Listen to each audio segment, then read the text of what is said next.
بسم اللہ الرحمن الرحیم۔ اگلا لیکچر ہمارا بیٹا تیسری نظم ہماری چل رہی ہے، آخری لیکچر ہے۔ جینے کا نہ اندوہ نہ مرنے کا ذرا غم، یکساں ہیں انہیں زندگی اور موت کا عالم۔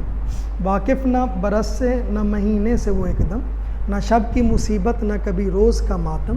دن رات گھڑی پہر ماہ و سال میں خوش ہیں، پورے ہیں وہی مرد جو ہر حال میں خوش ہیں۔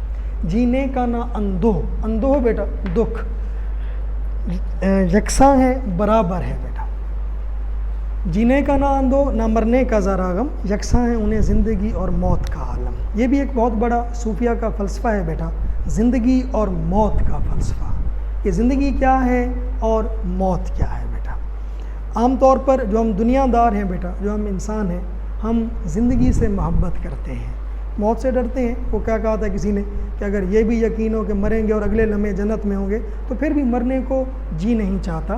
کہ اس دنیا کی رنگینیوں سے، اس دنیا کی خوبصورتیوں سے انسان کی محبت ہی اتنا زیادہ ہوتی ہے، اس لیے ہم موت سے ڈرتے ہیں۔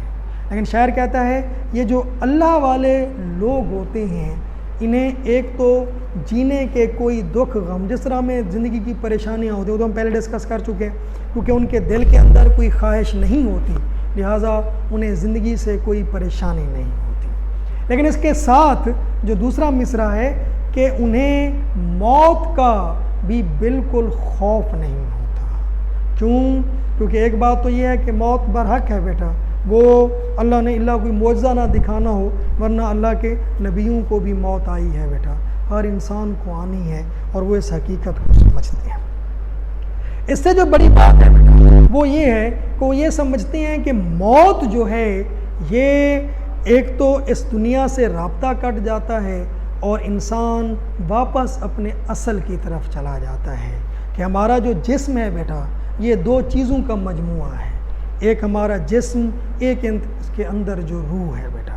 آپ جانتے ہیں کہ جسم اللہ تعالیٰ نے مٹی سے بنایا ہے اور روح اس کے اندر ہمارے اپنی روح پھونکی ہے، اس لیے جب انسان مرتا ہے تو مٹی واپس مٹی میں چلی جاتی ہے، روح واپس روح کے پاس چلی جاتی ہے۔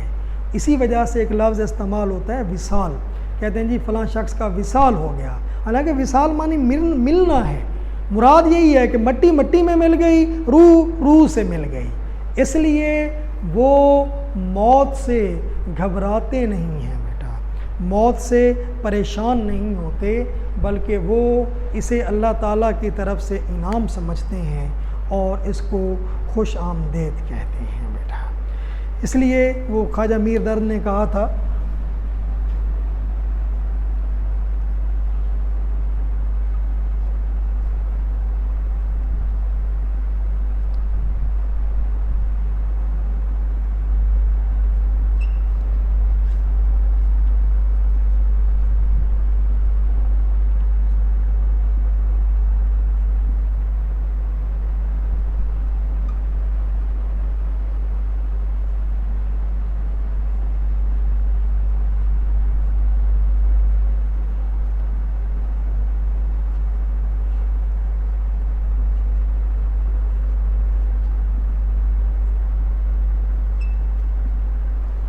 موت کیا آ کے فقیروں سے تجھے لینا ہے، مرنے سے آگے ہی یہ لوگ تو مر جاتے ہیں۔ کیونکہ بیٹا یہ بھی ایک حقیقت ہے کہ موت کا ڈر ہمیں اس وجہ سے ہوتا ہے کہ ہمارے دل کے اندر خواہشات بہت زیادہ ہوتی ہیں، ہم چاہتے ہیں کہ زندہ رہیں گے تو یہ کام کر لیں گے، یہ خواہش پوری کر لیں گے، یہ کر لیں گے، وہ کر لیں گے، اور اللہ والوں کے دلوں میں کوئی خواہش ہوتی نہیں ہے، اس وجہ سے وہ موت سے کبھی گھبراتے نہیں ہیں، کبھی پریشان نہیں ہوتے۔ اور دوسرا شعر ہو گیا، اور تیسرے شعر کا تیسرا مصرع ہو گیا، واقف نہ برس سے نہ مہینے سے وہ ایک دم، نہ شب کی مصیبت نہ کبھی روز کا ماتم، دن رات گھڑی پہر ماہ و سال میں خوش ہیں۔ شب رات ہو گئی، روز دن ہو گیا، گھڑی لمحہ سیکنڈ بیٹا، پہر دن اور رات میں 8 پہر ہوتے ہیں بیٹا، 4 پہر دن کے، 4 پہر رات کے، اس لیے تقریباً 3 گھنٹے کا ایک پہر بنتا ہے۔ ماہ مہینے کو کہتے ہیں۔ وقت بیٹا ہم سب سمے کے بندھن میں بندھے ہوئے ہیں بیٹا، ہم سب وقت کے قیدی ہیں بیٹا۔ بلکہ جدید دور میں تو ہم نے اپنے آپ کو اور زیادہ قیدی بنا لیا ہے کہ ہم ایک ایک گھنٹے ایک ایک منٹ کا حساب کرتے ہیں کہ ابھی یہ کریں گے، آدھے گھنٹے کے بعد وہ کریں گے۔ لیکن شاعر کہتا ہے کہ نہیں، ایسا نہیں ہے۔ یہ جو اللہ والے لوگ ہوتے ہیں یہ ساری وقت کی اکائیاں ہیں، گھڑی، پیر، ماہ، شب، رات، صدی۔ وہ کہتے ہیں کہ یہ وقت کی قید سے آزاد ہیں، یہ وقت کے آگے سر نہیں جھکاتے بلکہ وقت ان کی مٹھی میں ہوتا ہے، لہٰذا یہ اس بات سے بھی پریشان نہیں ہوتے۔ آخری بند ویسے تو بیٹا مقطع کا بند ہے، یعنی اس میں شاعر کا تخلص استعمال ہوا ہے، اور آپ کے پیپر میں وہ شعر جس میں شاعر کا تخلص استعمال ہوا ہو وہ نہیں آئے گا، لیکن پھر بھی اس کی وضاحت کر دیتے ہیں۔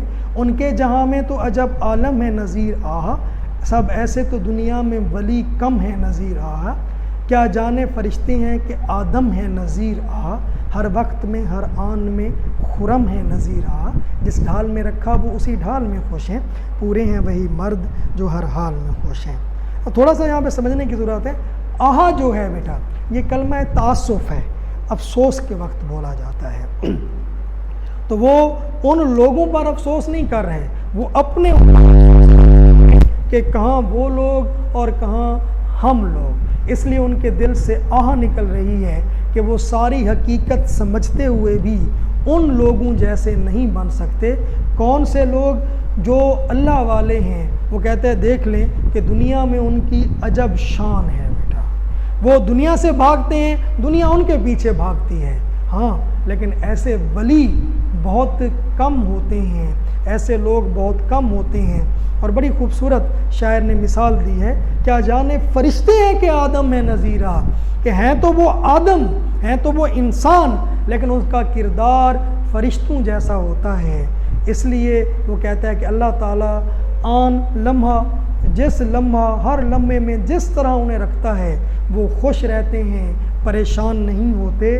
جس ڈھال میں نے لکھا وہاں یہاں پہ پستی، ویسے کہتے ہیں نچلی جگہ پہ، یعنی جس طرح کے برے حالات میں اللہ تعالیٰ انہیں رکھتا ہے وہ اس میں خوش رہتے ہیں۔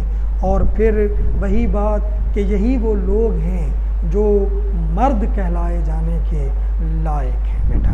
اچھا، اس نظم کا بھی یہی ہوگا، ایک تو خلاصہ یاد کریں گے، دوسری بات اگر اس میں سے اشعار تشریح کے لیے بورڈ کے پیپر میں آئیں گے تو پورا بند نہیں آئے گا بیٹا، بورڈ کے پیپر میں نظم میں سے 4 مصرے ہی آنے ہیں، اس لیے اس کے یا تو بند کے پہلے 4 مصرے آئیں گے یا آخری 4 مصرے آئیں گے، پورا بند نہیں آئے گا۔ السلام علیکم، اللہ حافظ بیٹا۔